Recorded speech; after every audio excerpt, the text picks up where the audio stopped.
அஸ்ஸலாமு அலைக்கும் வரஹ்மத்துல்லாஹி வபரகாத்துஹு. சிராத்துல் முஸ்தகீம் ஹஜ் உம்ரா சார்பாக முகமது சிராஜ். நம்ம இப்போ நின்றுட்டு இடம் வந்து ஜிதாவோட கார்னிச்சி பீச்.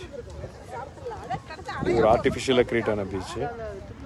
இது வந்து கல்ஃப் கண்ட்ரியில் ஜிதா சவுதி அரேபியாவில் அதை சார்ந்த ரெட்சின்றது ஒரு முக்கியமான கடல், செங்கடல்னுவாங்க.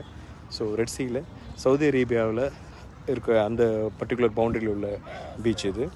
இந்த ரெட்சியோட சிறப்பு என்ன அப்படின்னா, இதோட ஸ்டார்டிங் பாயிண்ட் வந்து டிஜிபோட்டி, இதோட எண்டிங் பாயிண்ட் என்னென்னு பார்த்திங்கன்னா சுவேஸ் கெனால்ன்றது வரலாற்றில் மிகவும் மறக்க முடியாத ஒரு கெனால்.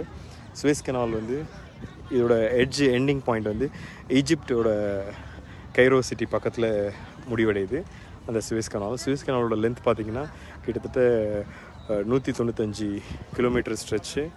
அதோட டீப்பு எவ்வளோ இருக்கும்னு பார்த்திங்கன்னா 30 மீட்டர் டீப் இருக்கும்.